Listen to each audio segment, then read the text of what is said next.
I'm sorry, but I've got bad news for you today. There's no room for error. None at all. Whatever you're doing, no room for error. You're not allowed to make a single mistake.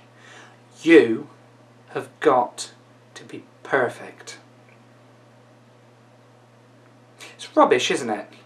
No room for error. Have to be perfect. I mean, who comes up with these things?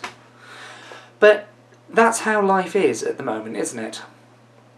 It's a problem that we all face, one way or another. You see, a lot of people will take a look at you in your mental health struggle and they will see that teeny tiny little bit of improvement, and suddenly they expect you to be better. Have you ever come across that? People will expect you to be better just because they've seen that little bit of improvement. And really, that's not how it works, is it? So, jumping around a little bit. Let's imagine, for a second, that you're in a marathon. Okay? Now, I don't mind, you picture this as you would picture it. Is it like the London Marathon, or as my dad did, the Prague Marathon? Is it one of those relay races? Is it one of those triathlon things, or heptathlon? Whatever kind it is, you're in a marathon. And you've got to make sure that you can get to the end. You don't go all out like you would in a 100-metre sprint, do you? I mean, that's just preposterous. You wouldn't do that.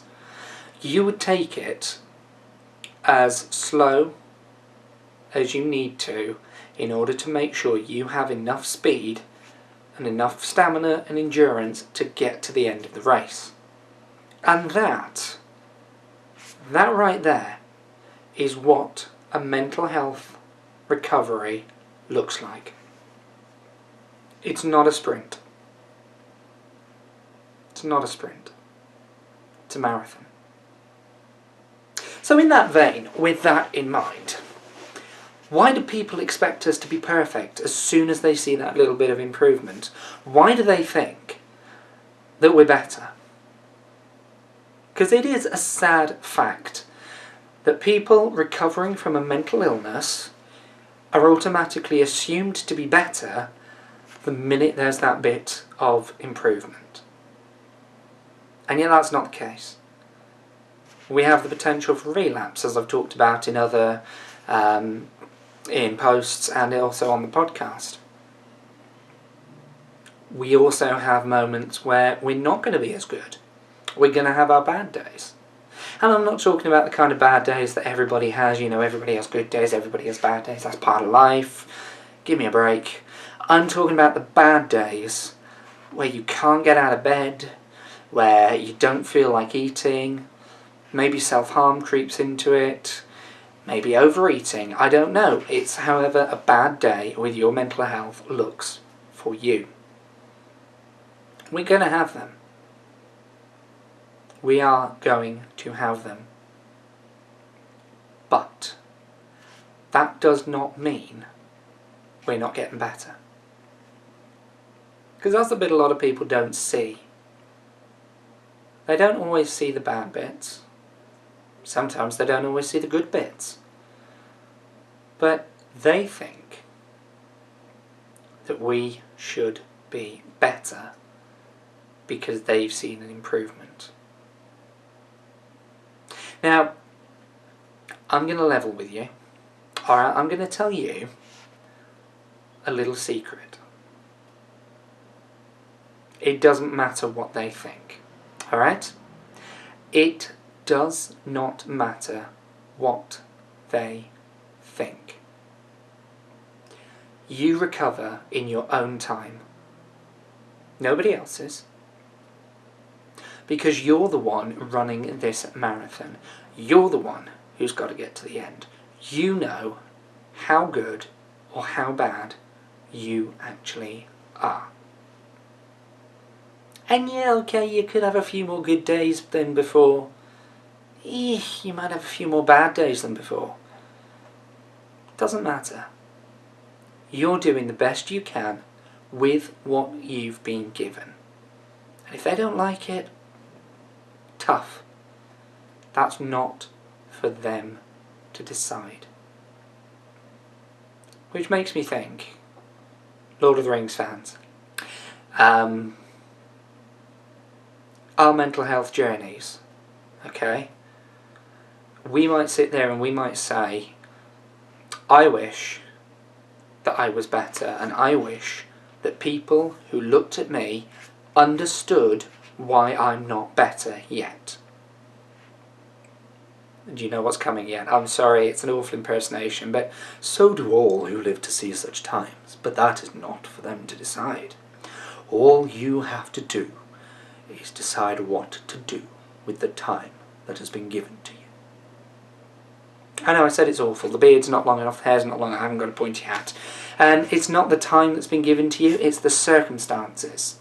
You have to decide what to do with what you've been given. If you're going slower than people would like, tough. It doesn't matter. If you're going quicker than people think you should, again, it doesn't matter. It's down to you, your mental health, so what's up here, what's in here, and how you feel. Alright? And if people don't like it, that's their problem. You recover at the pace that you recover at. And if people don't understand, that's their problem. Now, that's not to say you can't point them in the direction of resources that can explain things like that. We try and do that on our website, and I'm sure there are other sites out there that will do that too. But that does not mean it is your responsibility to live up to their expectations. You do the best that you can with what you've got, okay? And that's all that there is to it.